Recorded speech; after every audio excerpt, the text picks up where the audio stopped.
Let's get it recording. All right, so welcome everybody. Welcome to this webinar titled Demystifying the Project Management Professional Certification, presented by Deepali and brought to you by We Are Pistachio, which is a community built by relocating spouses for each other. My name is Aditi Patel, and I'm the founder and chief relocating spouse. Um, this community started off as a dream for me, and like many of you have relocated, and so has Dipali. And I'm going to get to Dipali's background in just a few moments. But I kept relocating across multiple countries, and each time I struggled to find like-minded people. I struggled to make friends. I struggled to get somebody to give me all the information that I wanted regarding my career, regarding friendships, and just growth. And that's when I realized, after I moved to Seattle in 2017, that if it is to be, it is up to me. And that's when I galvanized the support of many like-minded relocating spouses, and we started this community. So who we are is, if you move on to the next slide, Dipali, we are a global membership community. Like I mentioned, we are of, for, and by relocating spouses. Each one of you are a part of this. And really, the labels like trailing spouse, accompanying spouse, we've all heard these. And we really wanted to get away from these labels, because we are our own unique identities. We all are amazing women, whether we work or not, whether we stay wherever we are located or not. So our goal is to really empower relocating spouses to navigate this adventure, because we believe relocation is an amazing adventure where you grow and you thrive. And we want to provide avenues to connect, learn, and grow. So when we provide events like connection events, networking events, like we have coffee and conversations. Then we have lunch and learns, and then we want you to grow, so which is an upskilling, which is what today is about. How can you upskill in your career? Ultimately, our promise is that no relocating spouse is ever alone. We want nobody to feel alone, because I know I have felt alone in this journey. Dipali has felt alone in this journey. I'm sure all of you have felt, and we're here to tell you that nobody's alone. Um, Moving on to the next slide. Um, we get asked very often, what's in a name? And really, Deepali and I were just talking about it, and how it is. There are so many times it's misunderstood, like, are you a nut company? And really, there are five main reasons why we have this name. When you look at a pistachio, it's a part open shell, and we're open. Relocation opens you to new possibilities. It's known as a happy nut in China, and we believe that all of us deserve happiness, whether we are relocating or not. And also, pistachios are enjoyed all over the world, just like relocating spouses are found all over the world. The last two ones are my favorite. Pistachio has a shell which makes it really tough, and we are tough. We navigate through really tough changes and come out even tougher. And of course, it takes a certain amount of nuttiness. And I always say, who moves to a new place where you don't know anybody, without a job, without anything, right? So you've got to be nuts. So that's a little bit of our story behind the name. There also are community values, and that's why we are named We Are Pistachio. um, and as I said, it is founded by relocating spouses, which means everybody, all of us have come together, all relocating spouses. We always say this is a community, which means that we all make it. So I started this journey by coming up with this idea. And then Dipali really came on, and we met through a random Facebook post. And she had relocated at that moment.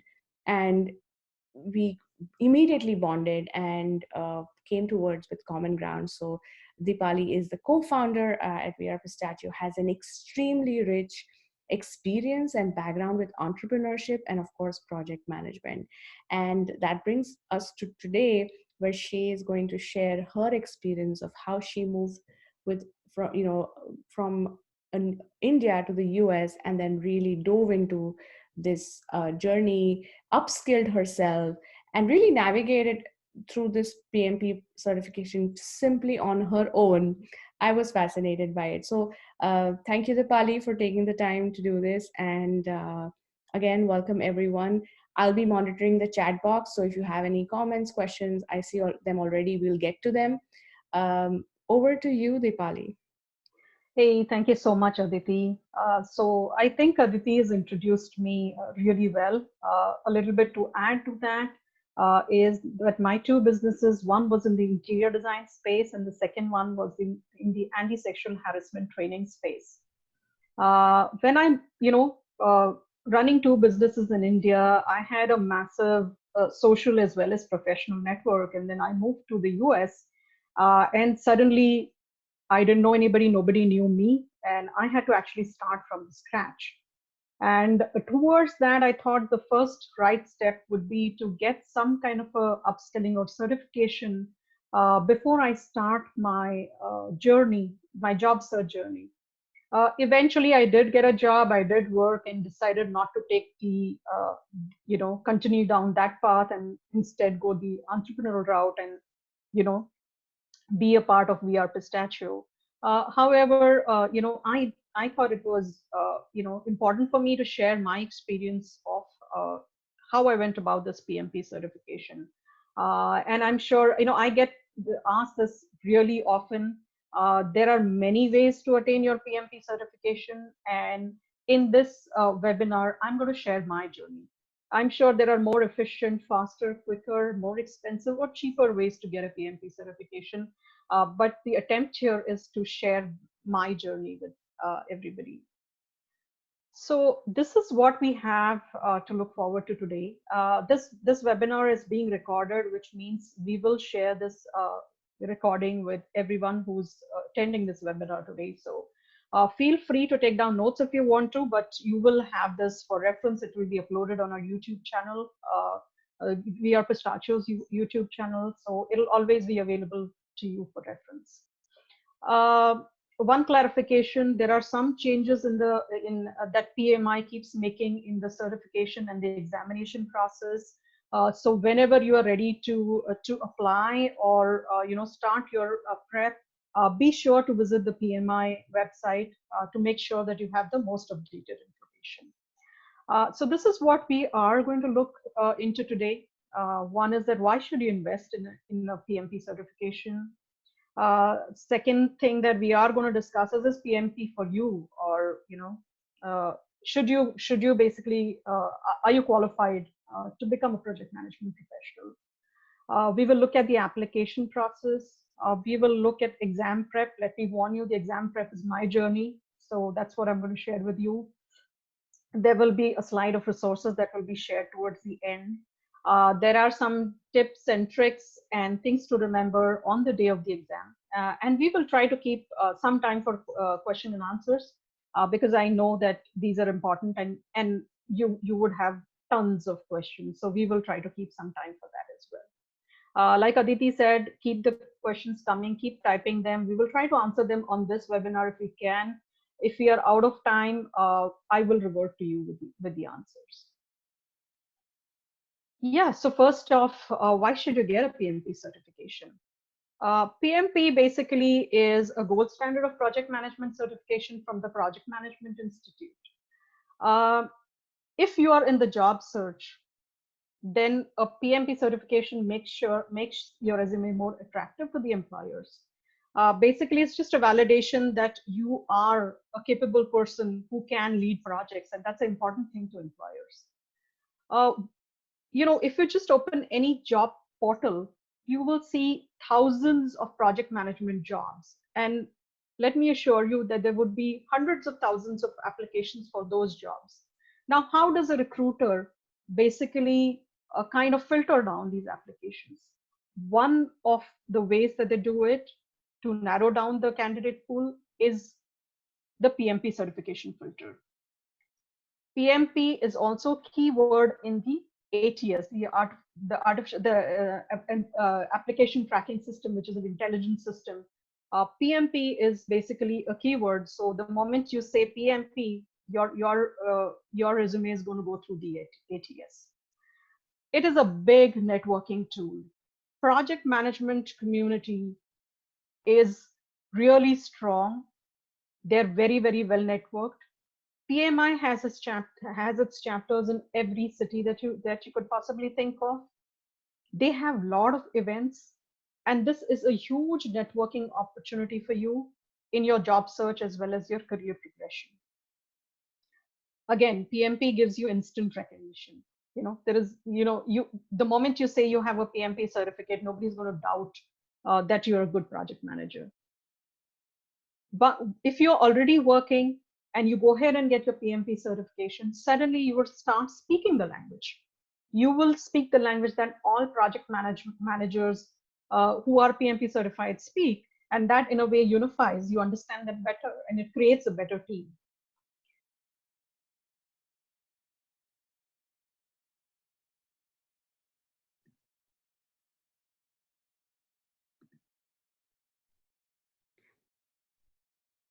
I think we, So yeah, those are the reasons that you should go ahead and get your PMP certification. Dipali, I think we lost the last part of, or maybe it was just me. The last couple of sentences you froze. Okay. So it's a it provides industry recognition. You know, Once you say PMP, I'm a PMP certified project manager. Nobody is going to doubt your management capabilities. You will speak the language. You will speak the project management language. Once you have a certification, you study for that certificate, and then when you have a team that speaks project management language, you immediately understand it. So that in a way unifies you with the rest of the team. It's a more efficient way of running projects when everybody's speaking the same language. Also, the CIO magazine says that a certified PMP professional would get paid 25% more than a non-certified project management professional. So yeah, those are the reasons I think you should go ahead and get your PMP. Now we come to the next most important question: is PMP for you? Should you be doing your PMP? Are you qualified to go ahead and apply for your PMP?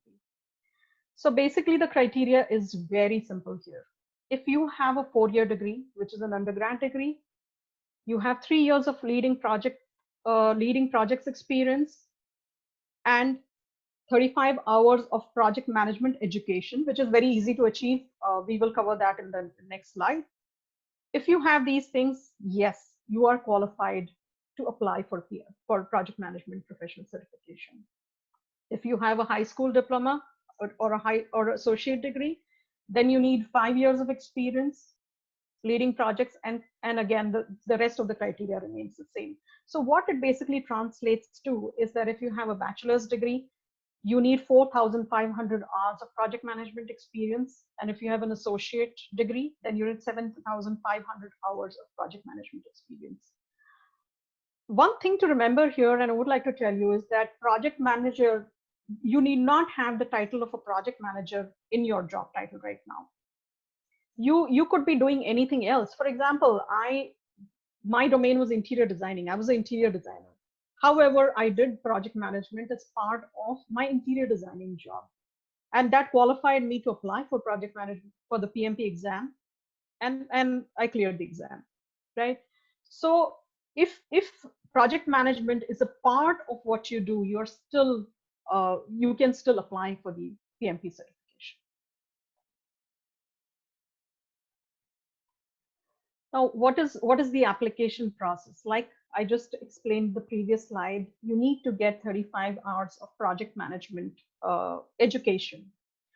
This I feel is also a very important step, because you start understanding some of the terminology that is actually used in the exam when you do this 35 hours of uh, contact education.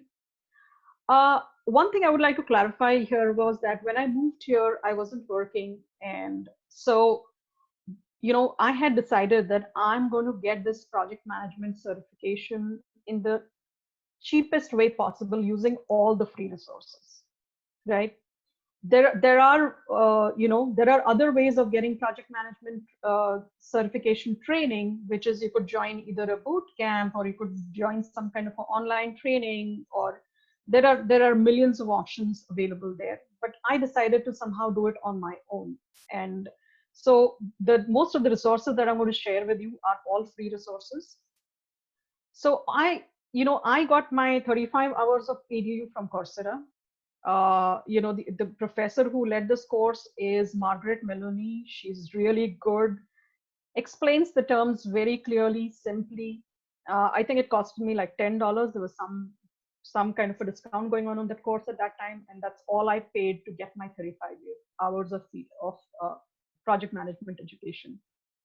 This is pretty much your first step for applying for PMP, because you will have to share this link when you apply in your application form.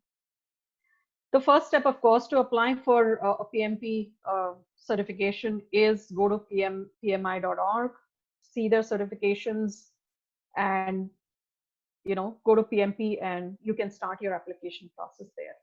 One thing to remember here is that the PMI has many kinds of certifications. There is CAPM, there is PMP, and so depending upon your experience and what exactly you're looking for, you could choose the appropriate certification. I of course chose PMP. Now, to fill the application process, typically everybody would tell you that you would need about 4 to 6 hours to complete an application, but it probably took me 2 to 3 days to complete my application. And in a way, I'm happy I took that time, because once it was filled well, my application didn't get picked up for audit, and that's a really important deal, because once it gets picked up for audit, then you have to submit extra evidence or whatever else that they ask you, or satisfy the conditions, and that then eats into a lot of time. So take your time here. There is no need to do it in 4 to 6 hours. Take your time, collate all your data, be sure what you have, and then you start filling in this application form. There are two options. Again, you can download it and fill it offline.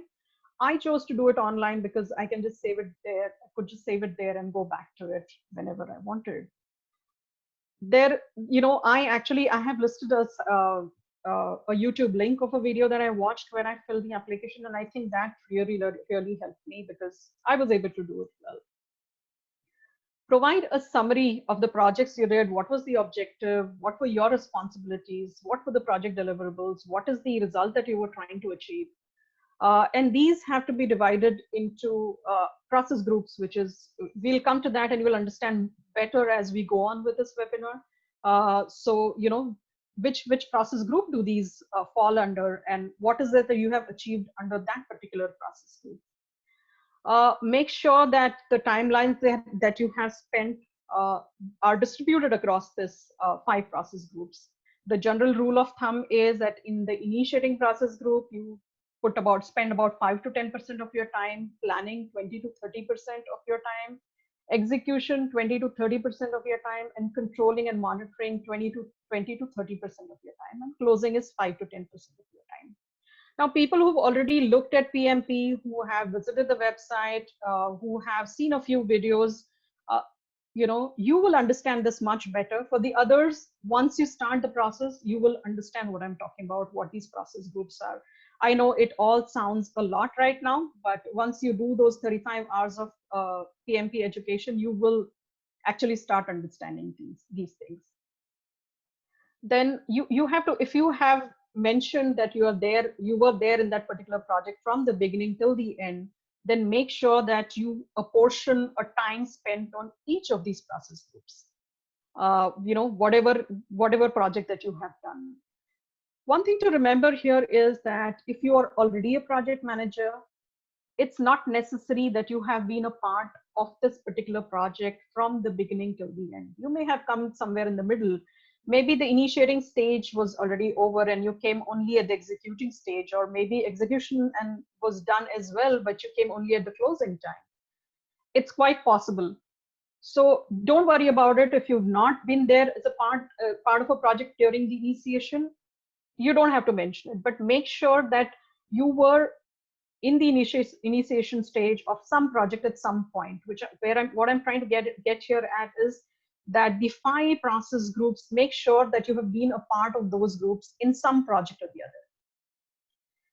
Another really important thing is that let your supervisor or manager know that you have applied for PMP certification. And there are 2 reasons why you should do this. One reason being that I have friends who have applied to PMP certification and told their managers about it.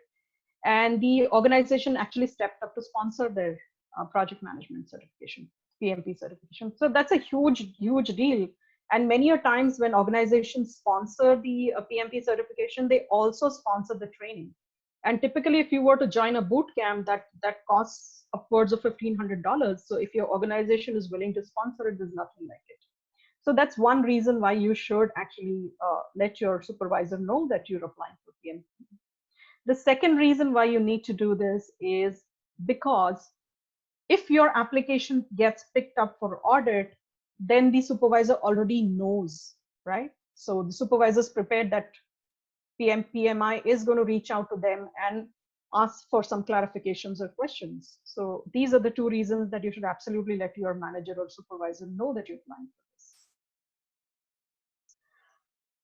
this. So typical application process, once you start the application, you start applying online, you have 90 days to complete the application.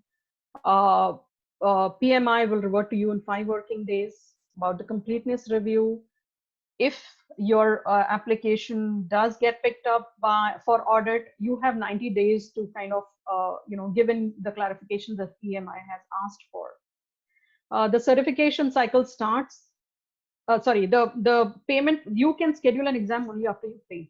Basically, it's necessary to pay for the application.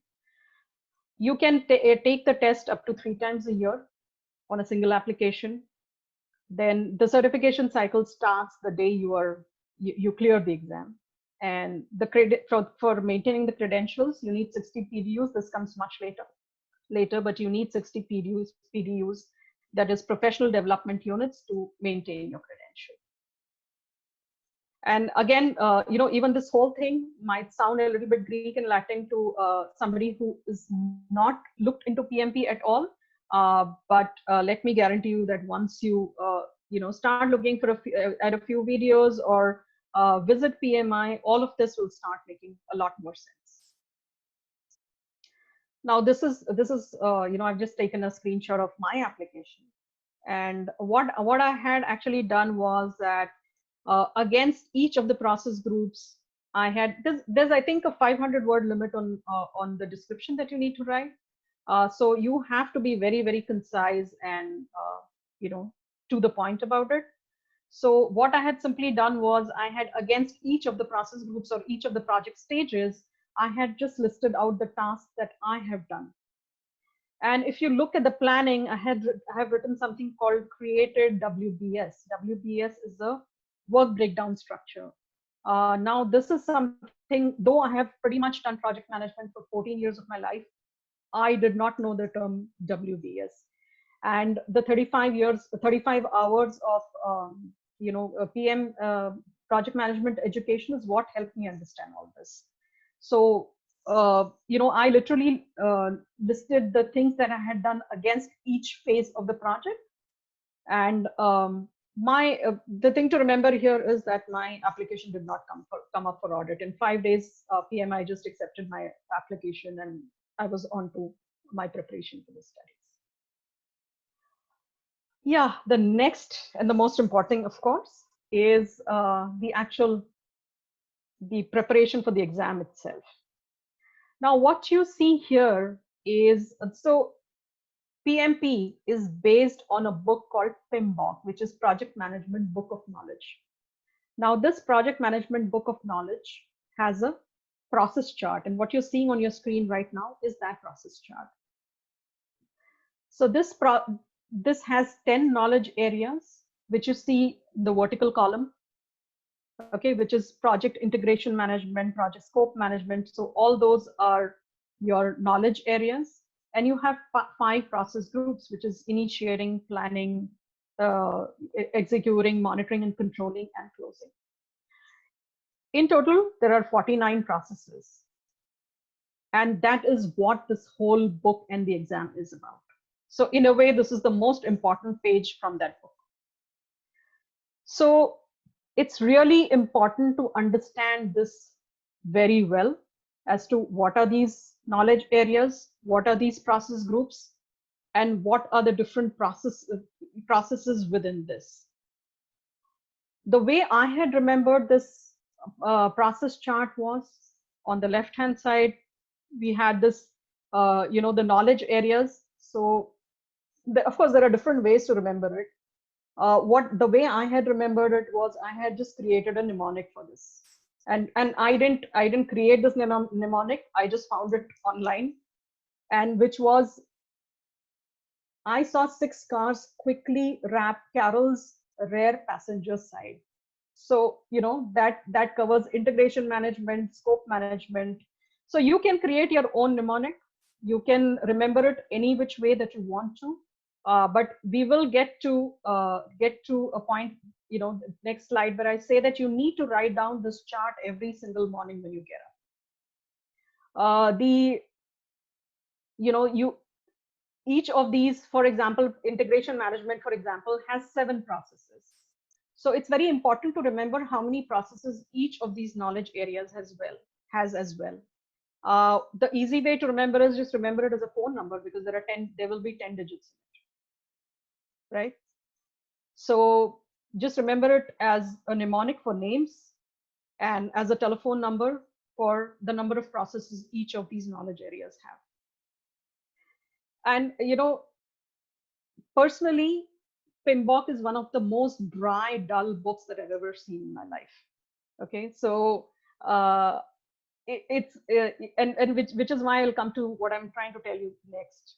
Okay, the first thing that I did was, I basically, though I started preparing much in advance, I really started studying just 30 days before I scheduled my exam. And I committed to studying for about 2.5 to 3 hours every single day, including weekends. The first thing that I did was, I borrowed this book from the library called Vita Malkin's PMP Exam Prep. I read this book once.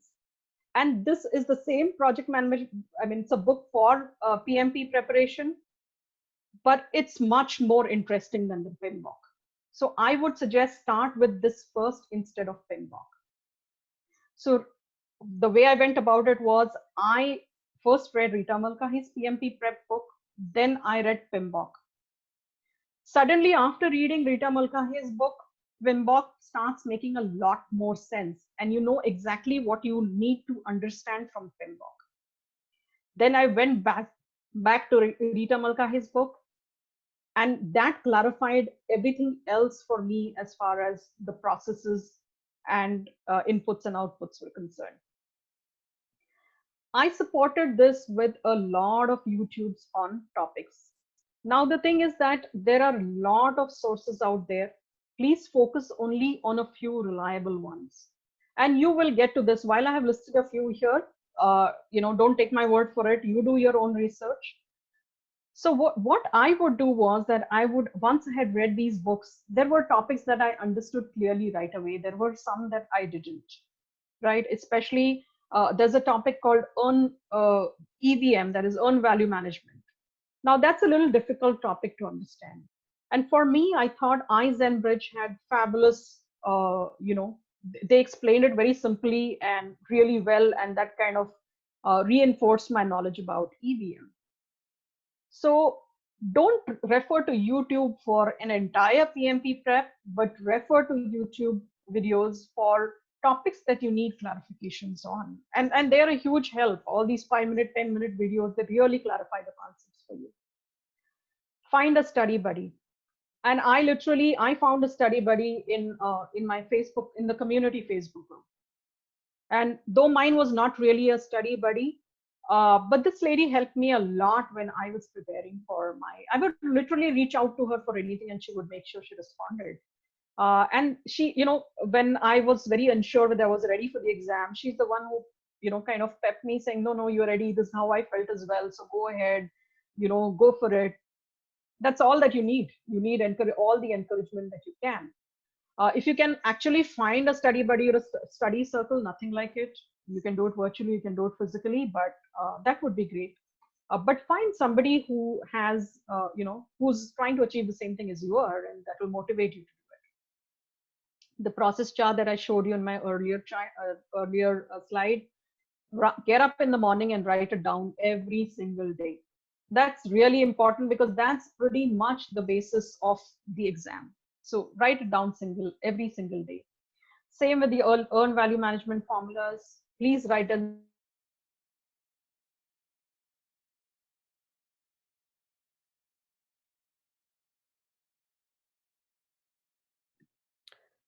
That will help you to All right, I think she just froze. Are you all able to still hear me? She Yeah. froze for us. Yes. You. We'll just give her a moment with everybody being on, the whole world being on Zoom sometimes can be problematic. Right. Let's see. I think she's still.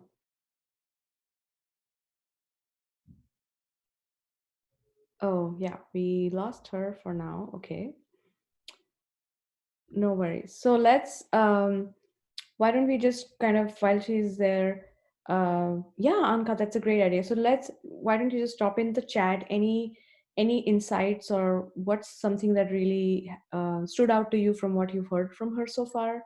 So I saw study buddies was great. Anything that you really enjoyed so far, or have any insights from what she shared?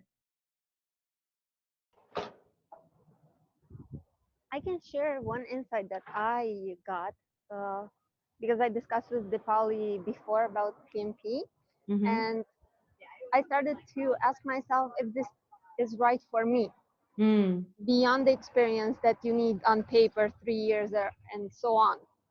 And one tool I use to identify this is a bit simplistic, but I think it works. If you know the Myers-Briggs test, Mm-hmm. personality test, they spit out like 4 letters for you describing your personality and, let's say, different characteristics, how you make decisions by feelings or counting on feelings or thinking, judging. And then I found some articles online, which I can share afterwards, where they map a smallish sample of existing project managers and how their personalities determine or correlate cause their success as project managers. So that can give you some insight if this in practice is good for you as a career. And for me, it honestly helped. Okay, that's interesting. Yeah, and so look at the personality and studies. Also, I think it is important to ask yourself. Oh, there she is. It's important to ask yourself, as you mentioned, is this right for you at your stage in the career? And I know a couple of you had questions related to that, which I'm sure Bali would get to. Um, all right, welcome back, Deepali. Hey, I'm so sorry. No worries. We were just chatting about insights, and I'll let you get situated. But um, people were somebody's.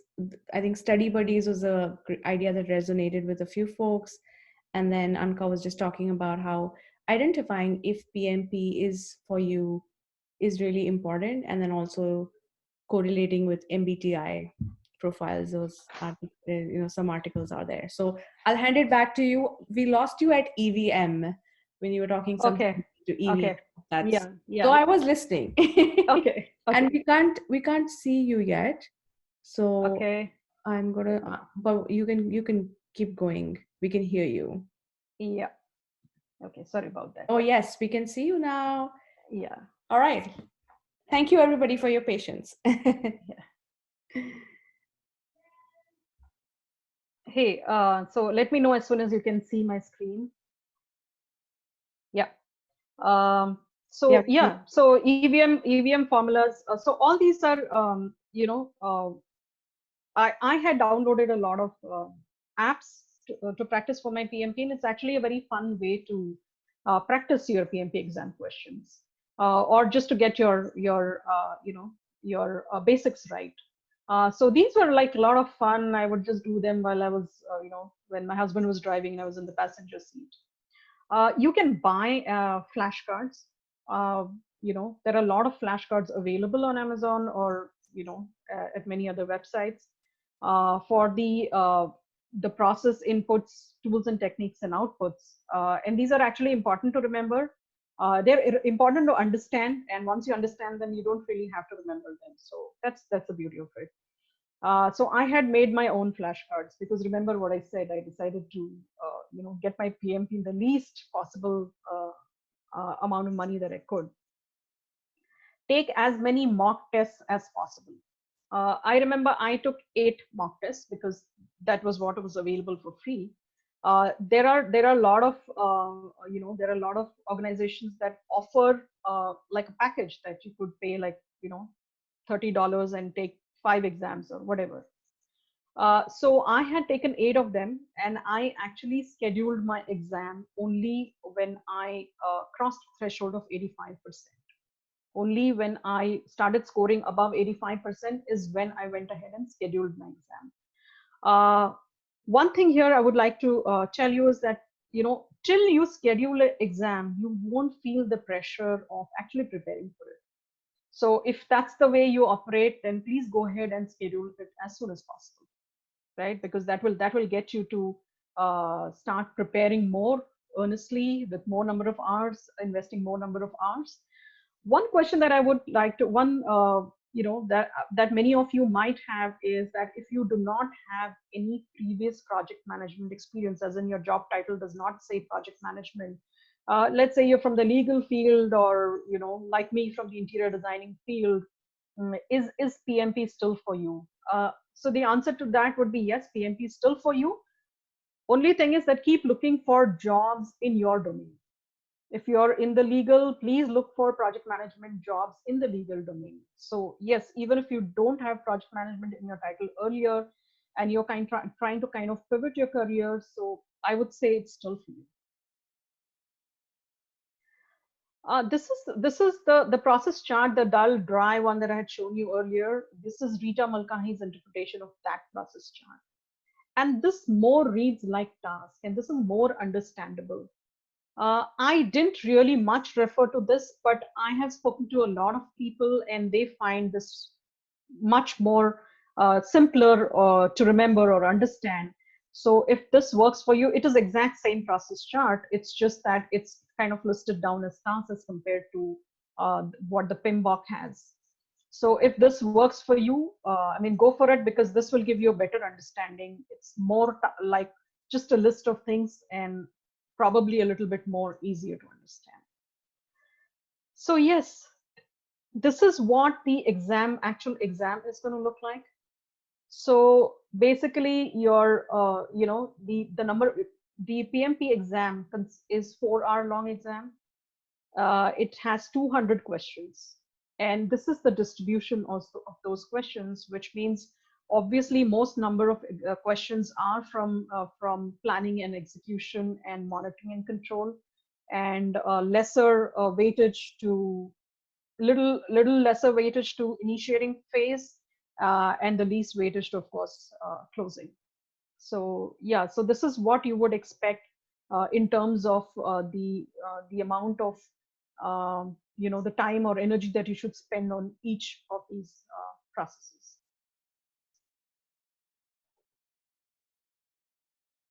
Yeah, it's a 4-hour exam with 200 questions. I did about 8 mock exams. Each of them I finished in about a little over 2 hours. But when I actually did my PMP exam, I did not have a single moment to spare. I mean, I had made a lot of plans saying, okay, I will take a break after 200, after 100 questions. This is what I'll do. That is what I will do. But believe me, it's impossible. Once you're into that zone, it's really difficult to find time and take a break and come out and go back in again, right? So my strategy, of course, was that I had 1 minute, literally 1 minute per question, and then I decided to leave some time for reviewing those questions. All these, majority of the questions except the EVM, so the math kind of questions, are situational. So basically what they're trying to test is your knowledge of processes and how they are linked to each other, which is why the process chart becomes really important. Here are a few things, again, from my experience that I found really important. One is that there is no negative marking. So even if you don't know the answer, go for it, because it's not going to affect, at most just mark it for review and come back, but don't leave any question unanswered. Now, often in the situational questions, you will find that the answers are all correct, right? You have to find an answer that is the most correct one. And this is where the exam gets a little confusing. So here's how you would go about answering them. You first find a solution to an immediate problem, which is long-term. Don't look for quick fixes. You try to solve the root cause of the problem rather than, probably one of the effects of that problem. So first go and try to solve the root cause. Always remember, this is what PMI basically believes in, that you're a proactive project manager, which means you're not waiting for things to happen, you are actually making them happen. So you have to remember this when you're answering questions. Then eliminate all the wrong answers. In fact, the interface is so good that you can actually strike through or you can highlight. So use all the tools that are available in the actual exam to make it a success. So for eliminating wrong answers, you might find one or two that are really not the right answers. So just strike them out immediately to avoid confusion, so that you are considering only the 2 better options that are available for you. Highlight the important text. This is again a feature available, and make use of it. I really used it, and it helps you answer the question much better. You can actually highlight data points or process groups or metrics that are mentioned there. So that kind of helps you, zero down on an answer quicker. Whenever there is a question asked about past projects, remember that there are lessons learned, and these are always available to you. So if there is a question to that effect, remember that you can always refer to all these past projects. Now, PMI as an organization does not believe in gold plating. That means even if you can add extra value to the project, you're not supposed to add it. I know in real life, you probably end up doing it, and that's how you would think as a real project manager, but that's not how it works for a PMI. So if you have a question like, you had, for just like $500, you could add this extra feature to the service that you were delivering or the product that you were delivering. Should you go ahead and do it? The answer is no. You should not be doing it, because according to PMI, you just stick to your scope. When you are answering these questions, I know in real life, all of us may not have led big projects. We may have led just 5 people team or just 3 people team working out of Seattle or wherever you are. But remember, when answering these questions, you have to imagine that you're leading a big team it's a huge project. They're across geographies, and keep that in mind when you're answering the questions. Remember, another thing to remember is that you are in a matrix organization. Again, a matrix, what's a matrix organization, projectized organization, functional organization will become clearer to you as you get a little deeper into your studies, and that's not something that we can discuss here. But the thing to remember here is, because you work for a matrix organization, you will need resources from other teams. And that's one thing that you have to remember when you're answering questions. Always remember that you're an ethical project manager, which means that if you are going to miss your project deadline, unless you send something by UPS at 7 o'clock and UPS closes at 6 o'clock, but you can pay somebody extra if they are willing to keep it open for another hour for you, should you still do that and not miss your project deadline? The answer is no. You are always an ethical project manager, and you will not bribe or pay or anything just to meet your project deadline. It's okay if you miss the project deadline. So this is something, again, I'm saying this is where it kind of is a little slight bit different from your real life, where you may have found some other alternatives to this problem. Remember that quality is always planned. Quality is not on the go while project is happening, but it's a part of your project plan. brain. Now this is on the day of the exam. Remember that you can always go start your exam and just take a few minutes to do a quick brain dump.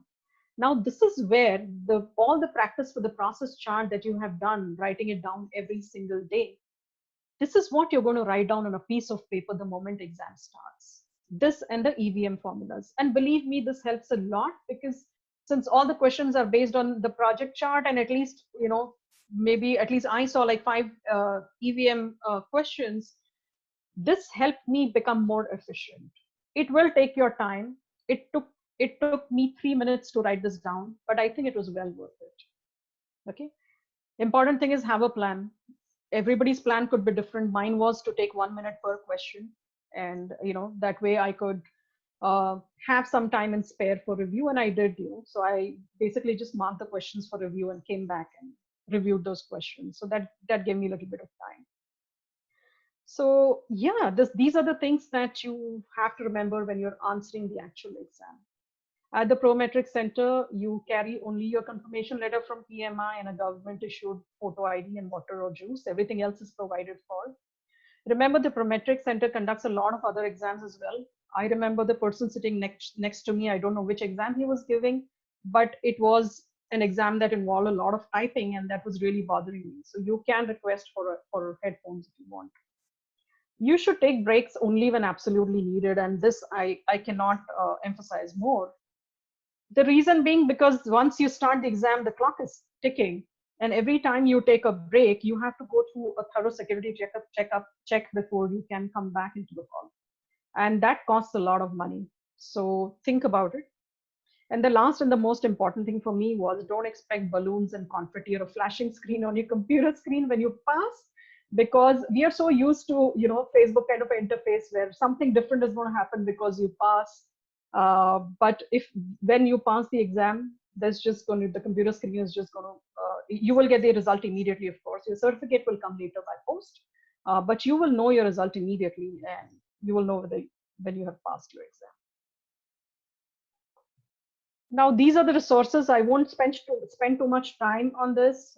Look at it, once you have the presentation link with you. However, one thing that I want to really point out here is the mock exams. While I took a lot of mock exams, the one that I thought was closest to the real was Oliver Lemon. Those were the questions that I scored very less. When I took Oliver Lemon's exam first, I scored only 60%, while I was scoring like above 85% in the others. But this is the closest to the actual exam. That's it. So yeah, that was the presentation from my side. All right. Well, thank you. Thank you so much, Deepali. We want to open it up. We've got about 10 minutes, and we're at technical difficulty, so we can go a little bit over, but we have 10 minutes. So if you have a question, please come off mute. I would like to ask you to keep your question, limit to one question per person.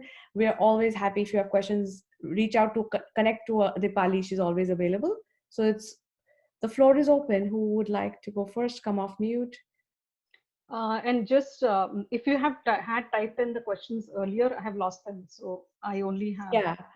So no worries. I've got them. So I think the people who had typed questions before were Sharon, Ankita, and Ekta. So Sharon, do you still have, you want to go ahead and unmute and ask that question? Or has it been answered? Give it a moment. Okay. We'll come back to her maybe. Ankita or did you have a question? And then we move to Ekta. Yeah, sure. So Deepali, my question is, you mentioned that 4 years of a degree is required, which I'm assuming is engineering. Do you suggest non-engineers to take this exam and with a 3-year degree in hand? I mean, I know you said it that you were an interior designer and you took this exam, but do you suggest, because there's a lot of effort and money involved being a part of this journey, so how should one But should one really go about and take it up like something? I'm from a bachelor's. I have a bachelor's 3 year. Yeah. So I have a 3 years bachelor degree too, and which is why I had to show 7,500 hours of experience, which is 5 years of experience. So if that is something that you have, and also remember, Ankita, that you can you pay for it only once your application is accepted. Okay. So there is no cost involved in applying, and once you apply, you have 90 days to like once you apply and pay for it, then you have a year to take your exam. Okay. So, but yes, because I had a 3 year, because undergrad degree in India is 3 years, and I had a 3 year degree, I had to show 5 years of experience. Okay. And remember that PMI, so the number of hours are counted as 40 hours a week. Okay. And even if you have overlapping experience, as in if you're taking care of 2 projects, so that does not mean you can show 80 hours of experience. That still is only 40 hours. Okay. Okay, got that. Thank you. All right. Ekta, do you have a question? Yes. First of all, thank you so much for all the information. This is really helpful. I just started actually looking online, and this is so much better. So thank you so much, Deepali. Okay, thanks, Ekta. My question is, I have a 1-year certification in project management from UW. I did it a couple years ago. It was a standalone certificate, no credit attached to it. So do you think it'll be a repetition if I do PMP? I've been thinking about it. Actually, Yolanda also suggested to me when I talked to her. That was really nice, just to give you feedback. I can give you in writing also. It was really nice, yeah. So she also suggested. So do you think it would be a good idea? I think yes. I think yes, because even if you have done your project management from UW, I'm sure your certificate or whatever does not say PMP, and I think that's the important thing. That's what the whole thing is about, right? So yeah, I mean, I understand where you're coming from, because you already are working as a project manager. You have some certification from UW, and should you go for it? But I would strongly urge you to go for it. Okay, all right, thank you. Great questions. Other questions, you always want to make time for your questions. So feel free to come off mute. I have one question. So Deepali, this is so nicely and crisply put together. I think it will be useful for anyone, and for my husband, he also plans to take up a certification like that. So really thank you for putting the resource in such a wonderful way, Aditi, you too, and facilitating this. So yeah, so will you be sharing this deck with us is what I look forward to. Yes, not really the PowerPoint, the deck, but we will upload this on YouTube, on the VR Pistachio YouTube channel, and you can go back and look at it anytime. You will get an email with a link. Link to this to the YouTube. Sure, thank you. Wonderful. Anybody else who hasn't had a chance yet to ask questions, but has a question? I always like to say it is optional to ask a question, but not mandatory. Yeah, so I take not having too many questions is a good news. Okay, Yeah, it means we delivered. Yeah. Ekta had a final comment about finding online information about when the exams are. That was the final question. So it's a you may want to check the website if anything has changed. But basically, since it's at a Prometric center, there is no fixed date for an exam. You can pretty much schedule it whenever you want. You just have to make sure that the closest Prometric center has those dates available. Because, like I said, these Prometric centers are centers for many other exams as well. So just make sure that there is a spot available. That's it. Because of COVID, do you think it'll be online now, or how would that work? I haven't honestly explored, and maybe that's something that I should have found out before coming here. But as of now, I don't think it's online. So you will still have to go to a Prometric center once things get better. Okay. And I would say that use this time to really prepare yourself, because nothing like this time to prepare yourself, right? When there are no other distractions. Yeah. Right. Thank you. We had one question from Punita, whether does it require about 100 hours of study prep? Is that about right, Dipali? It all depends, actually, Punita. I don't think there is any way of saying that. So for me, typically, I would say that I spend about 100 hours. But also, I spent 100 hours of dedicated time in 30 days. But I kept, in a way, reading about it casually, or kind of finding out more, looking at videos even before that. So I would say that 100 hours of dedicated prep, but other than that, you'll have to continue preparing. It all depends. I know people who just dedicated, took about 4 months to do their PMP, but they studied only on weekends. So it all depends on what your study plan is. Wonderful. All right, Chase, one final question, and then can we do part-time jobs after certification? I guess what you mean is after. Yeah, yeah. You can do part-time jobs, you can do full-time jobs. It actually opens up a lot of avenues, once you have the certification in hand. So yeah, absolutely. And there are a lot of part-time project management jobs. There are a lot of work from home project management jobs that are Oh, wonderful. So if you have more questions, type them in. We will circle back to you. Uh, Big thank you to Deepali for putting this together. It's an overwhelming amount of information, and packaging it in such a short time, it is not easy. So thank you so much, Deepali. A lot of people have already echoed that. And to each of you who came to hang out with us on a Friday evening at 4 p.m., thank you so much. This shows that you are so committed to your own growth and development. And being from a learning and development background, I love and appreciate that. And we're so great. This series is all about upskilling, because we believe, like Dipali said, when you're going through change, when you're going through some sort of relocation, the best way to use that time is to upskill, like Dipali did. She spent 100 hours on studying. I myself became a coach when I was kind of going through this relocation. So it's a great time to upskill. Um, and we will continue to have these webinars. Dipali, do you want to quickly bring out our final slides? available. Yes. We do have we have an event almost every week this month. So an exciting event is in May. We have a coffee and conversation, which is just a virtual informal meetup. Just come, hang out with us, bring your coffee, tea, wine, whatever is your beverage of choice, and we will have fun.